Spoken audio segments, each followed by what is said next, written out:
Reginald here. It's time for my new goofiest and most entertaining build. Stealth Bastard. The Tactical Espionage Arsehole Deluxe. And basically this is just a pretty amusing little build that I put together and have been running in havocs with mixed results. However, as much as their results are mixed, Stealth Bastard is very fun to play. And so you should try him out. If nothing else, he'll probably pump his way through aurics no problem, and it is kind of a giggle, so it's good to have something new to do. This class came out of some goofy design ideas, and it's actually really fun to play in havocs if you have a couple of arbites running around and you want to play vet. It plays completely different than the typical vet build, and I will say I am keeping a pace with the arbites in damage, which is very impressive considering how much those guys can put out with their Mark III shotguns. So, we're going to be running Totolsky Mark 9 Heavy Sword for all the horizontal horde cleave that we need in the world. We're going to be dumping on defenses, taking Flax and Maniacs, and running Deathblow and Head Hit Taker. This is the classic way to run a Heavy Sword. If you don't know the Heavy Sword is good by now, after watching all of my videos, you should figure it out. Heavy Sword is crazy. Combat Shotgun, we are actually running the Akatran Mark 9. It is great. Mine is hardly perfect. Once again, showing that it doesn't have to be to run in havocs. I would dump on mobility here, but this thing slaps, and I'm happy as it is. So unyielding, flak armored enemies is what I take because it tends to suffer into flak a little bit, and if you boost unyielding, you can get big boss damage and Reaper kills much more easily.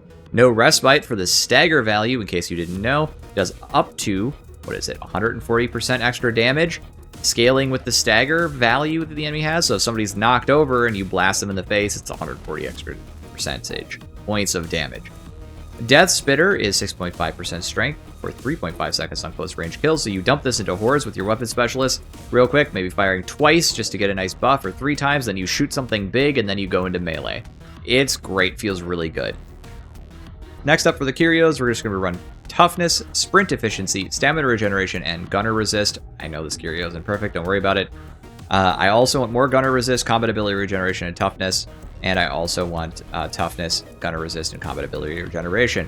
The point here is I want to maximize for Toughness. Now, I think it might make a lot of sense to replace one of these Toughness nodes, the Toughness ones, with Stamina after running it a little bit. So keep that in mind. I haven't had a chance to do that, but I think you might want to look at a +3 Stamina Curio here instead, because Stamina is really hard on vet, and having more of it will help you survive longer.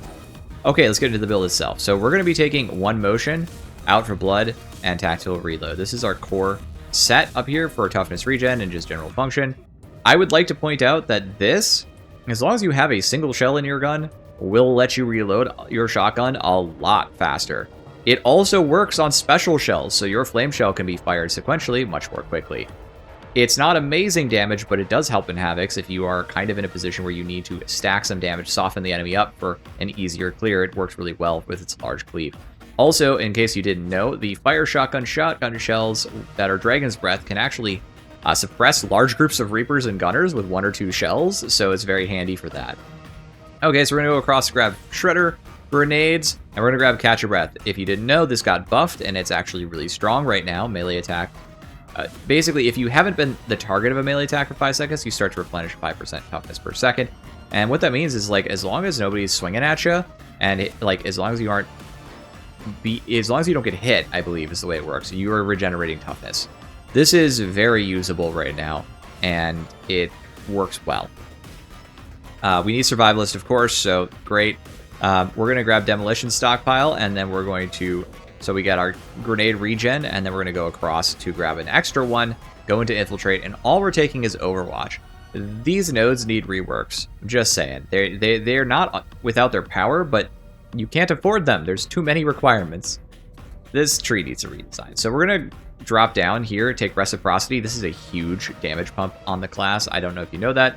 It doesn't seem like it would, but dodge stacking crit chance is actually crazy, and all of my testing has shown this pumps your damage pretty high on most weapons. Desperado, of course, more crit chance, that's fine. Toughness boost, Trench Fighter Drill for attack speed, and all we're grabbing is Weapon Specialist. Now you might be saying, but wait, what about Always Prepared? Don't you want that? Loading one shell is not that long of a time, and if you never fully dump your ammo, Tactical Reload gives you enough to make it reload quickly. I know what you're thinking. This is great, but the main thing we want is actually the attack speed So all you gotta do is shoot your shotgun into the horde once, kill a bunch of dudes, and then start meleeing with the heavy sword, and you will be fine. We're gonna go through this section here. Neither of these nodes are that important to me, so instead I decided that base damage here, stacking with my infiltrate use is nice. We're gonna grab tactical awareness. We have more ability cooldown, demolition team, iron will, call it a day. We're gonna go over here to get weak spot damage. This is huge, both for the heavy sword and the shotgun. And then we need fully loaded for extra ammo so that we don't run out of ammo in our havoc mission. This build is actually kind of nuts. Like, I'm not saying it's like super strong or anything. It's certainly, you know, Vet is lagging behind right now in terms of gameplay feel, but he's a bit more of a technical class. But when he is played well, he's really fun. And his damage output is keeping up with the arbitrages. I'll show you a scoreboard real quick. It's there was a fourth player and they had a similar amount of damage before they got DC'd. But I have gotten some nice clutches with infiltrate or been able to do objectives and stuff, and like Arbites really sits there with their RBDs, Beatus juice flowing all over the enemy and making it hard for the enemy to advance on you. So if you're kind of backlining right behind them and then only going in when you look safe, this is a fun way to play the game. Alright everybody, that was a Vet build that I came up with that I think is really fun. Warm regards, Reginald. I would like to take a moment to provide an extra special thank you to Joseph Davidson for becoming my second Oathmaker level member. Your support means a lot to me, genuinely. Thank you so much. I would also like to say thank you to Miles Williams Lewis for being an Adept level member for 5 months now.